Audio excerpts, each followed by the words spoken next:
vamos a hacer una votación sobre este tema. ¿Nos vamos al panorama internacional? Vamos. ¿Me acompaña? La acompaño. Muy bien.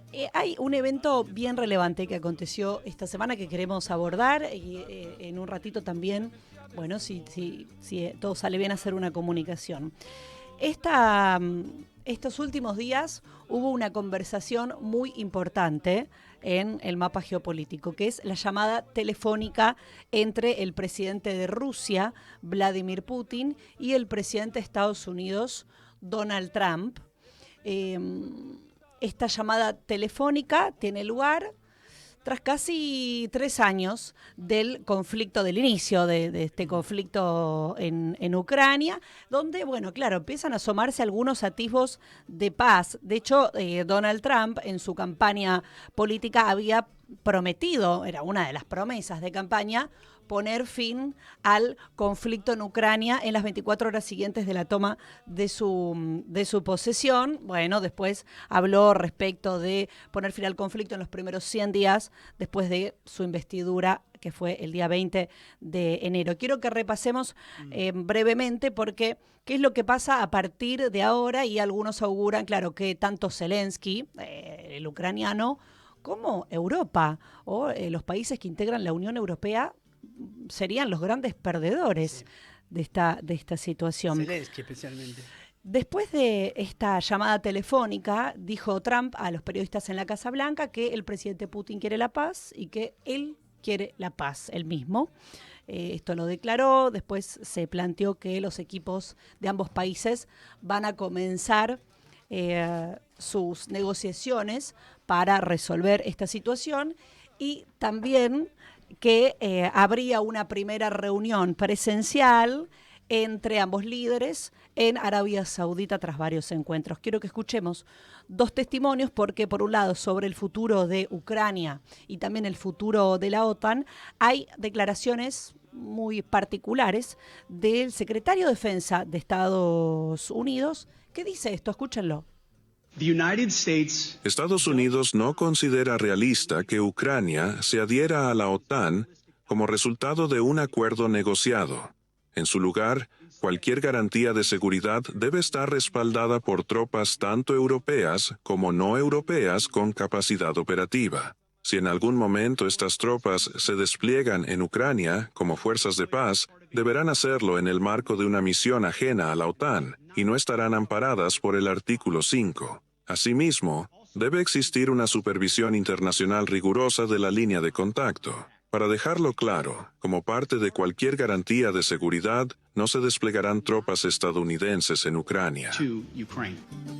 Ahora quiero que vayamos a un testimonio más en la conferencia de Múnich, una conferencia de seguridad que inició el viernes, que termina el domingo, donde de nuevo podríamos decir se encuentran líderes, representantes de organismos internacionales y de países en el medio o en el contexto después de esta llamada y en lo que podríamos decir una Europa con estupor. El audio que van a escuchar es nada más y nada menos que el del secretario general de la OTAN, Mark Rutte, que lo que dice es que en este caso podríamos decir, le suelta la mano de alguna manera a Zelensky respecto del eventual ingreso de Ucrania en la alianza del Tratado del Atlántico Norte. En Washington, la OTAN se comprometió a la membresía futura de Ucrania, pero nunca se acordó que, cuando empezaran las conversaciones de paz, estas terminarían siempre y definitivamente con la membresía de la OTAN. ¿Esto nunca se acordó? Podría serlo, pero nunca se estableció claramente. Nunca se prometió a Ucrania que entraría a la OTAN como parte de un plan de paz. Le vamos a dar la bienvenida, le agradecemos la espera para tener esta conversación a Rubén Gussetti, que está del otro lado de la línea telefónica. Él es analista internacional, es integrante del equipo de dirección del Instituto Argentino de Estudios Geopolíticos. Rubén, bienvenido. Aquí estamos Leonardo Martín y Úrsula Asta. ¿Cómo estás? Buen día, compañeros. ¿Cómo andan?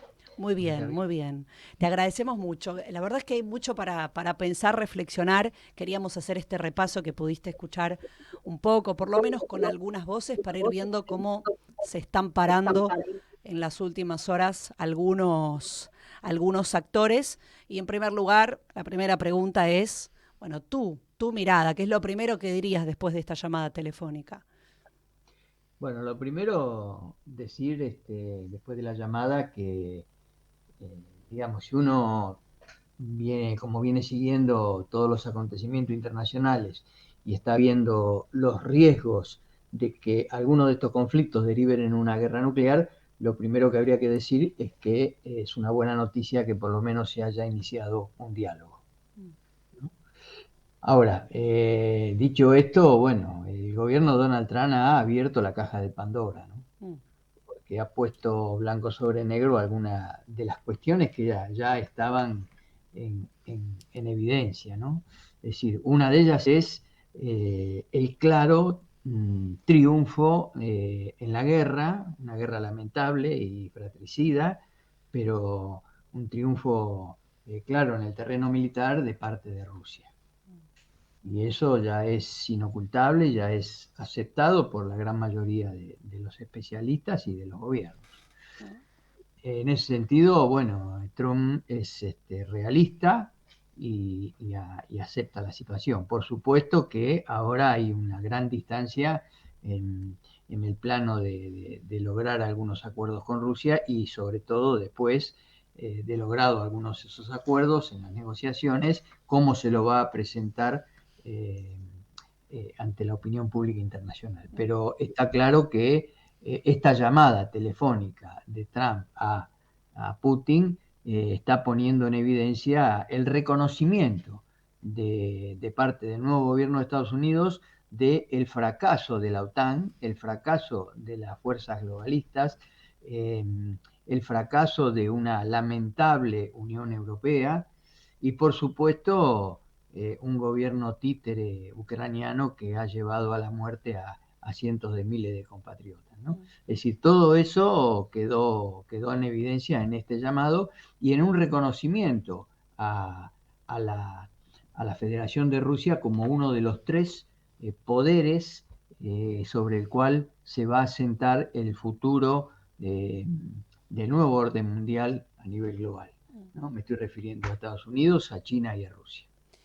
Ahí, en respecto a ese punto, ¿no? A esto que señalas como los tres poderes, uno podría decir, y ahí te hago una pregunta sobre tu mirada, que además del reconocimiento de Donald Trump sobre esta situación, eventualmente si así fuera, eh, hay otra situación quizás de interés. ¿Crees que quizás el principal interés de Donald Trump es en realidad una disputa más bien con China que sostener esta guerra en Ucrania?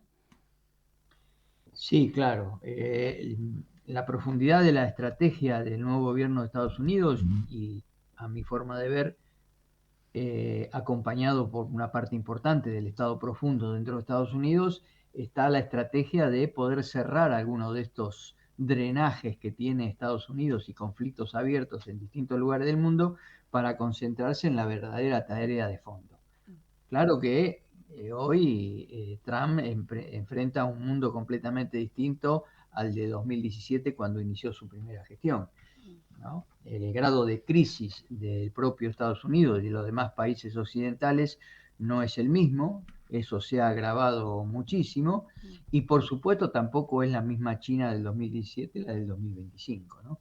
Con una presencia mucho mayor, habiendo resuelto y sacado de la pobreza extrema alrededor de 800 millones de personas, reconocido por los propios organismos occidentales.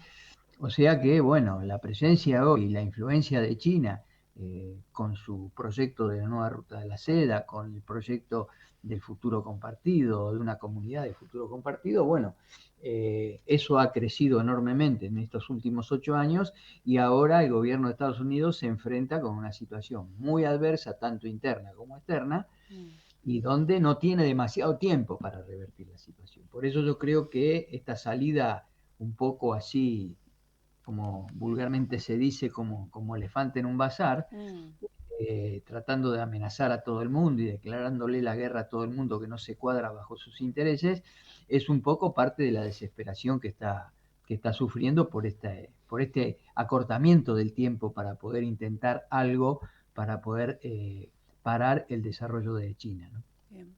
En este sentido, y aquí quiero preguntarte por una figura que es el vicepresidente de Estados Unidos, Vance, que habló en este Consejo de Seguridad de Múnich, que yo estaba describiendo recién, donde es muy particular porque se da en este contexto, entonces escuchar esas voces resulta muy interesante en relación a que se ve una desesperación, quizás es la palabra de parte de Europa, y el vicepresidente estadounidense, bueno, también va y de alguna manera les moja la oreja, ¿no? De hecho, es muy firme respecto a lo que le dice Europa. Entonces aquí quería preguntarte algo sobre la figura de él y sobre cómo está parada entonces en este papel Europa. Sí, es como vos decís, ahí James Vance y también Pete Hegseth, el nuevo jefe del Pentágono, Sí.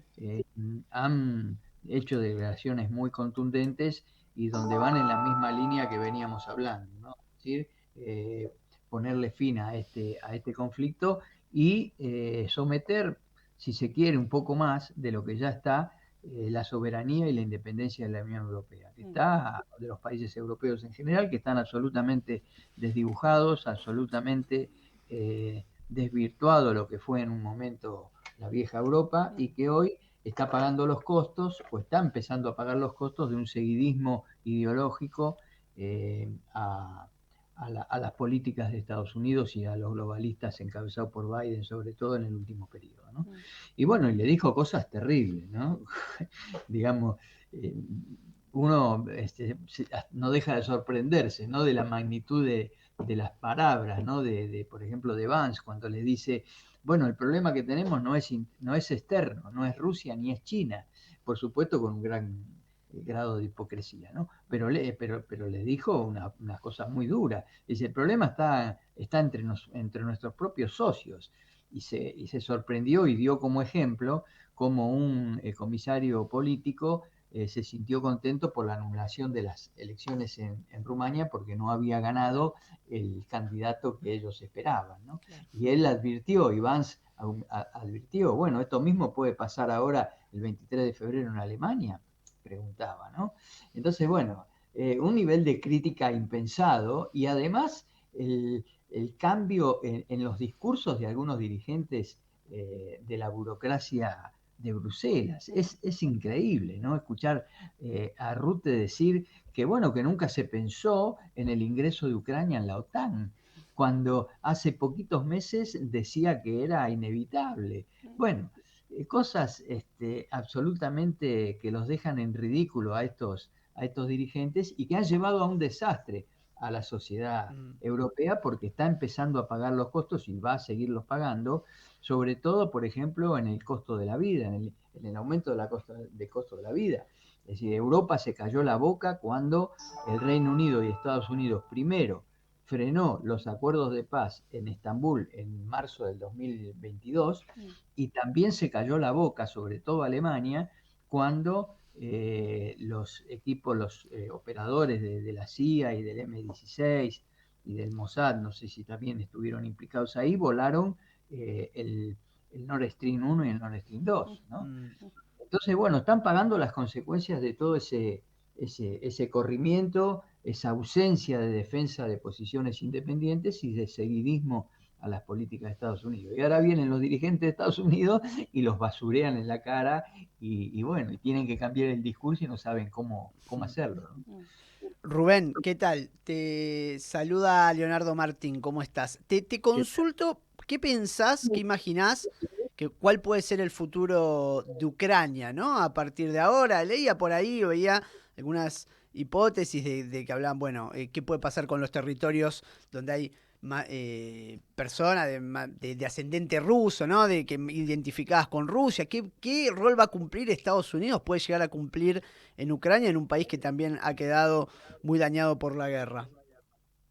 Bueno, ya se lo comunicó Trump, ¿no? Es decir, diciéndole de que tienen que devolver 500 mil millones de dólares y si no tienen dinero lo tienen que devolver en bienes, ¿no? En recursos minerales y en tierras raras. Cosa que por otro lado, ya gran parte de eso Ucrania lo ha cedido. No hay que olvidarse que las tierras fértiles que le quedan al gobierno de Ucrania, que son importantes en el centro de Europa, ya hoy la gran mayoría está en manos de fondos de inversión como BlackRock, ¿no? Entonces, sí, Ucrania, yo digo, bueno, conservemos los mapas que tenemos hoy, donde Ucrania tiene un gran territorio, una pradera muy fértil en el centro de Europa, pero en el futuro eso no va a existir más.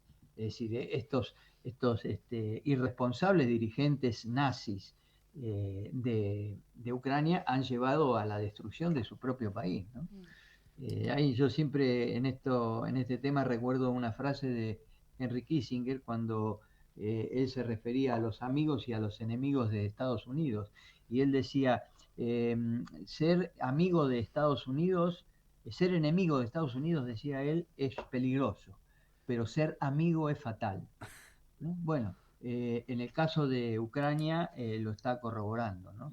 Es decir, pensando de que aliándose o recibiendo todo el apoyo de Occidente iba a poder doblegar a la Federación de Rusia sin conocer la historia de Rusia, ¿no? Que esta es la tercera vez que salva a la humanidad de políticas autoritarias. En 1812 lo hizo contra el Imperio francés encabezado por Napoleón, después con Hitler en la Segunda Guerra Mundial y ahora nuevamente contra la OTAN y contra los reservorios que habían quedado dormidos, que Occidente tuvo esa responsabilidad después de la Segunda Guerra Mundial y que los sacó a relucir a partir de la caída de la Unión Soviética para apoderarse de ese país. Bueno, es la tercera vez que Occidente sufre esa derrota, ¿no? Rubén Gussetti es analista internacional, integra el equipo de dirección del Instituto Argentino de Estudios Geopolíticos. Un placer, Rubén, dialogar con vos siempre. Te agradecemos mucho aquí desde Radiográfica y la seguimos pronto, seguramente. Gracias, compañeros. Un abrazo. Un abrazo enorme. Ahí lo escuchábamos entonces a Rubén, un poco en este contexto posterior